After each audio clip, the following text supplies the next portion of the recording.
Саламатсызбы ардактуу телекөрүүчү. Ош ТВ телеканалында жума ичинде болуп өткөн окуяларга сарасеп салган апта маалыматтык берүүсү. Студияда Абдумалик Базарбаев. Бул аптада саясий окуялар менен коштолуп, Ош шаарында 18 жашка чыга элек студенттерди экскурсияга барабыз деп алдашкан мугалимдер партиянын жолугушуусуна алып келгени аныкталды. Үгүттөөдөн кийин 8 мугалим сурак берип, 2 мугалимге сөгүш жарыяланды.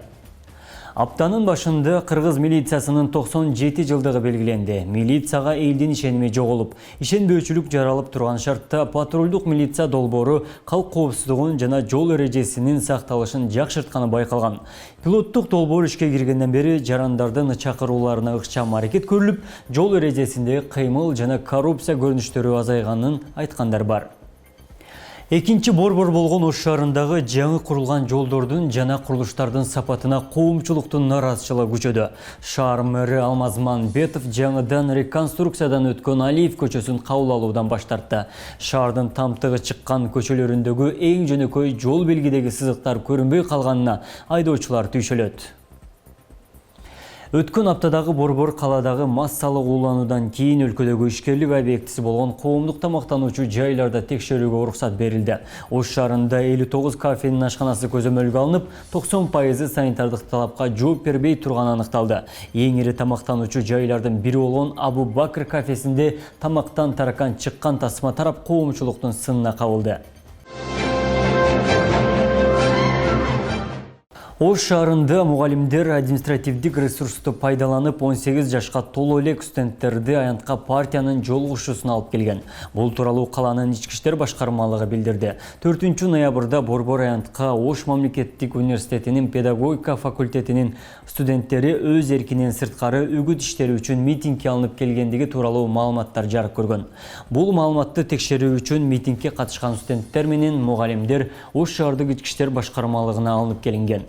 Студенттердин баарынын жашы 18ге толо элек, паспорт алды элек.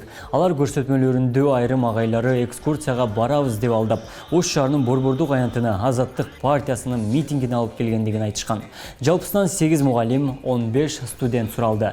Тергөөнүн жүрүшүндө аталган окуу жайдын мугалимдери өз студенттерин буйрук алдоо жолу менен борбордук аянтка алып келгендиги аныкталды.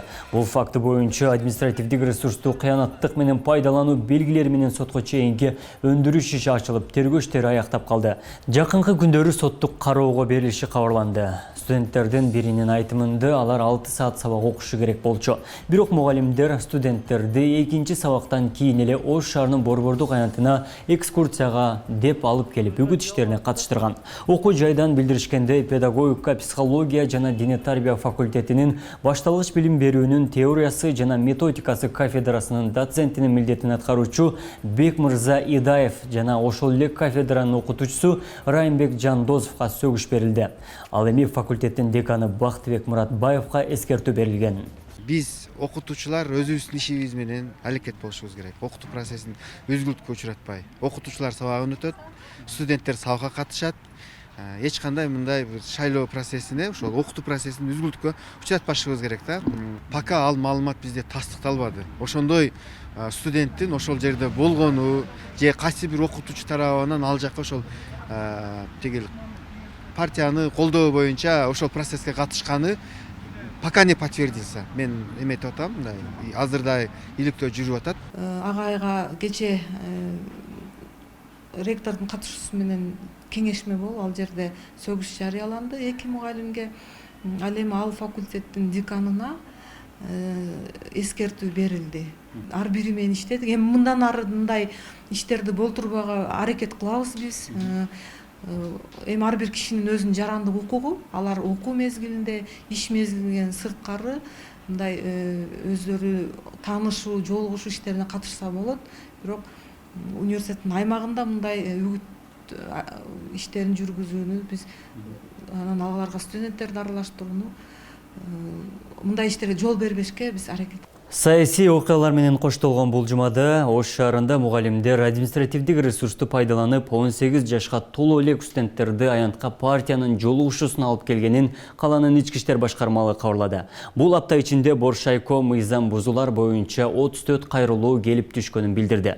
Өлкөнүн эгемендик мезгилинде бийлик алмашуунун жана туруксуздуктун кооптуулугуна айланып, тарыхтагы эң ири 3 рет саясий элдик төңкөрүшкө алып келген Кыргызстандагы парламенттик шайлоого 22 күн калды. Бийлик шайлоо өткөрүү системасын түп тамыры менен өзгөртүп, добуш сатып алуудагы мүмкүнчүлүктөрдүн жолун бууганын ишендирүүдө. Административдик ресурсту колдонууга такыр жол бербестигин эскерткен бийлик, мугалимдер, дарыгерлер кайсы бир саясий партиянын же талапкерге иштеген болсо, жазасыз калбай тургандыгын айтып келүүдө. Үгүт өнөктүгү кандай жүрүүдө? Аралаш тутумдагы шайлоо, жаңы мыйзам жана талап аткарылып жатабы? Апта маалыматтык программасынын коногу тарыхчы, саясатталдоочу Жолдошбек Бөтөнөев агай болот. Саламатсызбы агай? Саламатсыздар. Дароо эле суроого өтсөм, алгачкы суроо үгүт өнөктүгүнүн жүрүшүнө толук бир жум болуп калды. Өткөн шайлоого салыштырмалуу, өткөн өнөктүктөргө салыштырмалуу кандай өзгөрүүнү байкап жатасыз? Бул жолку парламенттик шайлоо таптакыр чоң айырмачылыктар менен үгүт иштери башталып отурат. 36 бир мандаттуу округтан 54 партиялык тизме менен, ал болгондо дагы партиянын ичиндеги талапкерге тандап өзүнө жаккан талапкерге добуш бере турган мүмкүнчүлүк түзүлдү. Эми мындай караганда бул жакшы нерсе болду. Бирок ошол эле мезгилде кемчиликтери дагы коштолуп, бүгүнкү күндө үгүт иштеринде дагы бир топ кыйынчылыктарды жараткандыгы менен айырмаланып атат. Атап айта турган болсок, мисалы Кыргызстанда 45 район болсо, 45 районго бирден мандат бергенде, кээ бир чоң райондор бар да, мисалы Кара Суу районуна окшогон чоң райондорго 2ден, ошолорду эске алып, бир 50-сүн бир мандаттуудан кое бериш керек эле дагы. Калганын партиядан кое берсе деле, 30-ун партиядан кое берсе деле жетет болчу да. Анан райондогу калктын саны 100 миңден кем болбош керек деген болбогон критерийлер болгондой болуп калды да. Азыр бүгүнкү күндө бир эле мисал, мына Чоң Алай, Алай, Каракулжа 3 районду бириктирип, бир депутат чыгасың деп койду. Эми географиялык жагынан караганда дагы 3 бел ашып бара турган. Алайкуу деген каякта жатат? Мисалы Каракулжа районунун Алайкуусуна чейин барыш керек. Чоң Алайдын Карамыкка чейин барыш керек, Тажикстандын чегине чейин. Анан бир кичине татаалдыкты жарата турган. Анан ошол эле мезгилде райондун намысы деп азыр социалдык тармактарда, WhatsApp группаларда, ошол эле жана Facebook, YouTube бардыгында эле 3 райондун жанагы шайлоочулары, кээ бир эми тентегирээктери жанагы элди бөлүп жарган сөздөрдү жазып атат. Шайлоо башталы элек, мисалы эртең шайлоого башталышына бир жума калганда, 2-3 күн калганда, шайлоо болуп аткан учурда кандай коштолот, мага көз ачыктык кылбай туралык. Бирок азыр көргөндө эле үрөң учура турган нерселер болуп атат да. Шылтоо менен жана саясий компанияларга аралаштырган бул туура эмес. Бул саясий этикага деле, мугалимдик этикага деле жатпайт. Ал эми сабактан кийин болсо, анда ал биз мугалимдер деле ошол сабак учуруна гана жооп беребиз. Сабакка чейин жана сабактан кийин ар ким өзүнө өзү жооп берет. Тем более паспорту бар жанагы адам мугалим эмес, ата-энеси да жооп бербейт мыйзам боюнча делечи. Жаңы талаптар, жаңы мыйзамда адилеттүү шайлоону өткөрүшүнө шарт түзүп бере алабы? Буга чейинки болуп өткөн саясий окуялар, саясий төңкөрүштөр бардыгы менимче аларга сабак болгон болуш керек. Эгер чындап сабак болгон болсо, бул жолку эртең ноябрдын 28-inde өтө турган парламенттик шайлоого президент жана анын командасы калыс ортодо адилеттүү мамиле кылып туруп берет деп азыр эл күтүп атат. Эгер ошондой адилеттүү болуп, калыс бардык партияга, бардык талапкерге бирдей мамиле кылып туруп берсе, анда биз Кыргызстандын жарандары айтышыбыз керек. Биз Садыр Жапаровду туура эле президент кылып, туура эле падыша кылып дайындап алыппыз. Анын командасы мыкты экен. Мына мурдагы бийликтердин кемчиликтеринен сабак алыптыр. Ошон үчүн бийликчил партияга карабай, бийликтен баталган талапкер дегенге карабай, мыйзам бузса шайлоодон четтетти. Садыр Жапаров жана анын командасынын эрки да жетет экен, кудурети да жетет экен. Чындап эле эл күткөн президент, эл күткөн лидер эми келиптир деп ынанат да. А эгерде тигил же бул маселеде жазатайып, кол ийрисине тартат кылып, админресурс колдонуп, мурдагы катачылыктарды кайталай турган болсо, анда кайран гана кыргызстандыктар деп Дооронбек Садырбаев айткандай, бизге аз болот. Биз дагы адашыппыз деген нерсени ойго келет да. Эки эле нерсе бар. Ошон үчүн эми мен ойлойм, президент жана анын командасы айткан сөзүн аягынан чыгартпаш керек деген үмүттө турабыз да. 6 чакырылыштагы депутаттардын деңгээлин, билим деңгээлин көрдүк да. Иллюстрация деп аябай катуу талап койду. Эми мына элге бир мүмкүнчүлүк болуп атат. Ушул 7 чакырылыштагы парламент жаңы жүздөр менен, эрктүү депутаттар менен толуктала алабы? Иллюстрация болобу? Абдан жакшы суроо болду. Эл азыр ушуну күтүп атат да. Парламентке бир жаңы жүздөр келсе экен, бир мандаттуудан болобу, партиядан болобу, бир жаңы адамдар келсе экен. Атын туура жаза алган, атка туура мине алган, кээ бир терминдерге тили так келген, бир ыймандуу, сабаттуу, чындап мекенчил улан кыздар келсе экен деп, кары дебей, жаш дебей баардыгы ушул нерсени күтүп атат. Бирок ошол эле күтүп аткан эл эртең өзүнөн көз каранды экенин да унутпаш керек да, шайлоочудан көз каранды.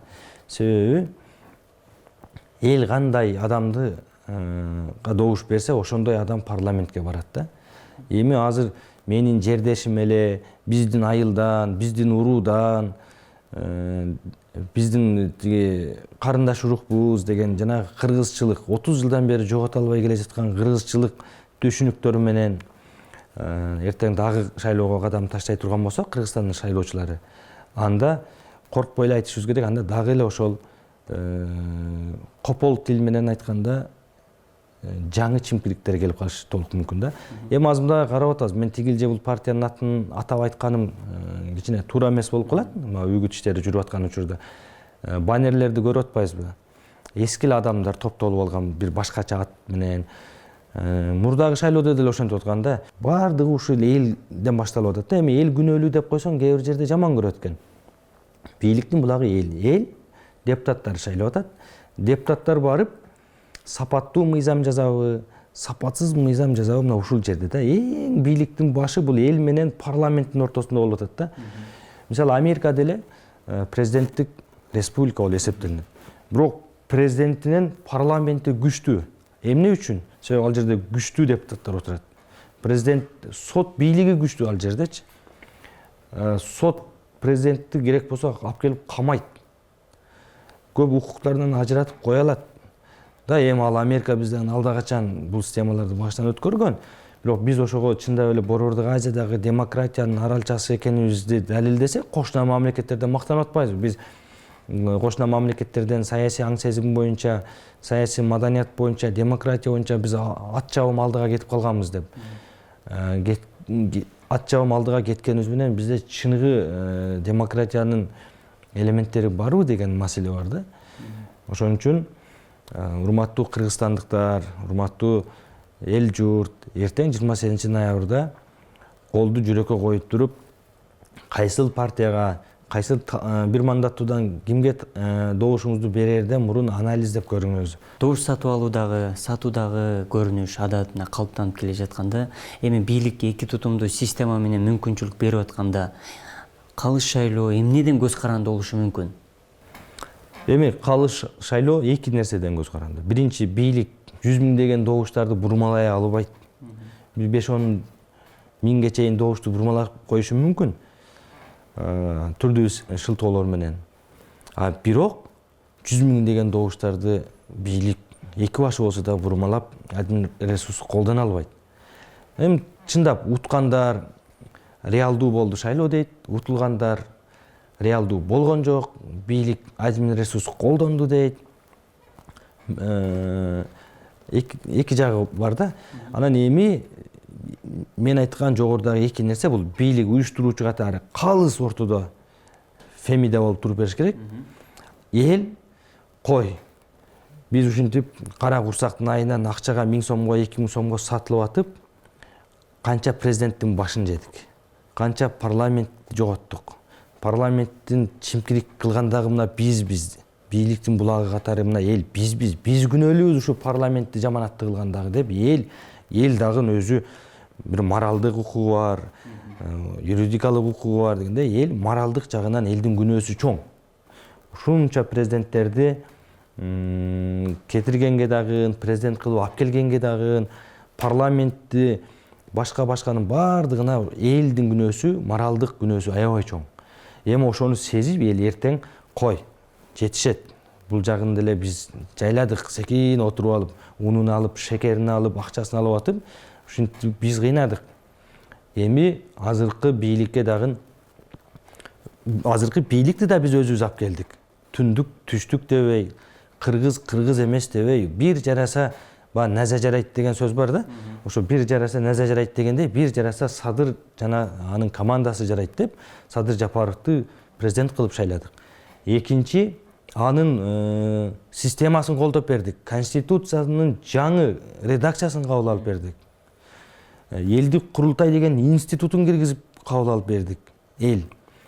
Эми мына азыр калыс шайлоо өткөрөм деп телевидениеден кайра айтып атат биздин падышабыз. Эми булар ушу калыс туруп берсе, биз дагы жүрөккө колду коелу дагы туура тандоо жасап берелик деп эртең эл туура тандоо жасап берсе, сатылбаса акчага. Анда мен ишенем, парламент мурдагы парламенттей болбойт. Себеби азыр мен көрүп атам, көп жаңы жүздөр кетип атат. Сапаттуу парламент келсе эгерде 90 депутат, анда ал жанагы таза, сабаттуу, бир сөз менен айтканда сапаттуу парламент, сапаттуу депутаттар келсе, президенттик бийлик президент башында турган аткаруу бийлигин дагы, сот бийлигин дагы баардыгын тартипке салып кое турган бул парламент болот. Парламент 90 адам, президент жалгыз адам. Жогорку сот жалгыз адам, мисалычы. Парламент сапаттуу болсо, баардыгын образдуу айтканда молдо кылып койсо болот. Астынан өткөзө турган болуп. Өкмөттүн өкүлдөрүн келгенде да, министрлер кабинетинен келген министр болобу, зам министр болобу, баардыгын жанагы молдо кылып кое турган бул парламент болот. А бизде буга чейин тескери болуп келди да. 120 эле, 90дон да көп эле. Бирок 120-нын бир 20сы нормалдуу болсо, нормальный болсо, 100-ү бисмилла ойдон эле да. Анын наоборот президенттик аппараттан бирөө келип алып эле 100-үн тең тырыштырып, намазын окутуп туруп кетип калчу болчу. Ошон үчүн мен ойлоймун, убакыт келмек турсун өтүп кетти. Алда качан өтүп кетти. Мына кошуна мамлекеттер биз кайерге кетти. Өзбекстан азыр самолет чыгарып атат. Казакстан космоско учура турган станцияны алып, ал эмне иш кылып атат мисалы. Биз тоготпогон тажик туугандарын не кылып атат. Түркменстан жөнүндө айтпай эле коелук. Анын ортодо баягы кыргызстандыктар абдан катуу кыйналды. Эмне үчүн? Ошол туура эмес тандоо кылган үчүн. Демократиянын биз демагогияга айлантып, демократияны биз жанагы жапайы формасын кабыл алып, капитализмдин жапайы формасын кабыл алып, 30 жылда биз чайпалдык. Бирок Кудайга шүгүр чачылганыбыз жок. Бирок убакыт келип калышы мүмкүн чачылып кете турганчы. Ал дагы биздин өзүбүздүн бийликтин булагы болгон Кыргызстандын жарандарынан көз каранды. Бийлик төөлдөрүнөн көз каранды. Ал эми калган тармак бул аткаруу бийлигинин өкүлдөрү. Алар буйрукту аткарат. А бирок тепкини ошолор жейт. Буйрукту бир адам берет, тепкини 100 адам жейт. Бийликти Кыргызстандын жалпы калкы аныктайт, бирок алар эч нерсе жоопко тартылбайт, жалпы Кыргызстан жараны. 5-6 адам жоопко тартылат. Ошон үчүн адилеттүү болуш үчүн эл биринчи адилеттүү тандоо кылып, туура тандоо жасаса, туура бийлик келет. Туура бийлик келсе, ошол элге туура реформа болот, туура саясат жүрөт. Анан эл жыргал жашоого жетет. Студиябызга келип өзүңүздүн омоктуу ойлоруңузду, пикирлериңизди, сунушуңузду бергениңиз үчүн ыраазычылык билдиребиз.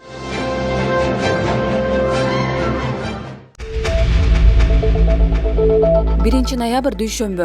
Бул күнү милиция кызматынын 97 жылдыгы белгиленди. Ош шаарынын Борбордук аянтында ички иштер башкармалыгынын салтанаттуу жүрүшү уюштурулду. Президент Садыр Жапаров Глазго шаарындагы Бириккен Улуттар уюмунун климаттын өзгөрүүсү жөнүндө дүйнө лидерлеринин саммитине катышууга барды. Өлкө башчысын Бириккен Улуттар уюмунун башкы катчысы Антонио Гутерриш менен Улуу Британиянын премьер-министри Борис Джонсон тосуп алды. Аксыдагы Туура арык участкасында жайгашкан Сары Челек биосфералык коргунда бугуну атып жиликтеп жатканда кармалды. Араван районундагы айрым ооруканалар жана мектептер талапка жооп бербейт. Президенттин Ош облусундагы өкүлчүлүгү мамлекеттик мекемелерди текшерүүгө алды. 2 ноябрь шейшембе. Садыр Жапаров климаттын өзгөрүүсү боюнча дүйнө лидерлеринин саммитинде сөз сүйлөп, бир катар өлкө башчылары менен жолугушту. Баткен районунун Төрткүл суу сактагычы тараптан ат кесичиликке каршы күрөшүү боюнча коюлган постто мыйзамсыз жол менен лимон ташып бара жаткан жаран кармалды.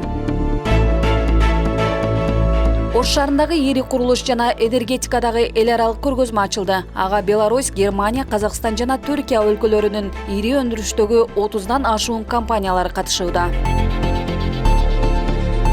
Маданият жан дүйнөнүн руханий байлыгы. Бул күнү маданият кызматкерлеринин кесиптик майрамы уюштурулду. 3 ноябрь шаршембе. Президент Садыр Жапаровдун Улуу Британия жана Түндүк Ирландия Бириккен падышалыгынын Глазго шаарына болгон жумушчу сапары аяктады. Бул күнү ЮК спецавтоматика жоопкерчилиги чектелген комунун директору УКМКнын кызматкерине баалардын макулдашуу маселесинде оң жагына чечүү үчүн 200 АКШ доллары өлчөмүндө пара сунуштап берип жаткан жеринен кармалган. Ош шаарында наристелердин 47% гана бала бакчага барат. Мектепке чейинки билим берүү мекемесинин кошумча корпусу ачылды. 4 ноябрь бейшембе. Өрт кырсыгында 4 жашар кыз каза тапты. Бишкек шаарынын Пишпек базары тарабында жайгашкан кийим тигүүчү цехтен өрт чыккан.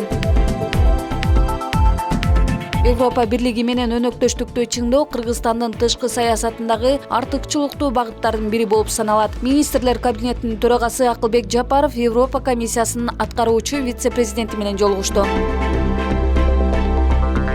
Ош облусундагы маркум Аалым Чобагажы Жалилов атындагы китепкананын 1 жылдыгы белгиленди. 5 ноябрь жума. Бул күнү Бишкекте Европа биримдиги Борбор Азия 1 экономикалык форум өттү. Иш-чарага президент Садыр Жапаров Казакстандын, Өзбекстандын, Түркмөнстандын, Тажикстандын премьер-министрлери, Европа комиссиясынын вице-президенти жана Европа өлкөлөрүнүн эл аралык финансылык уюмдардын бир катар жетекчилери катышты. Интернеттин мүмкүнчүлүгү кеңейип, социалдык тармактардагы маалыматтарды коомдук пикирди түзүүдө таасири күч алган. Андыктан акыркы мезгилде гезит окугандардын саны азайгандыгы баарыбызга маалым. 7 ноябрь маалымат жана басма сөз күнү. Эки элдин достугуна көпүрө болуп, кыргыз чыгармаларын өзбек элинин калың катмарына которгон Абдуганы Абдугафуровдун 80 жылдык мааракеси белгиленди.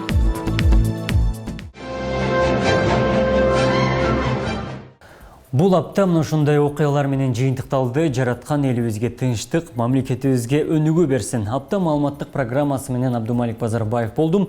Кийинки жума соңуна чейин аман болуңуздар.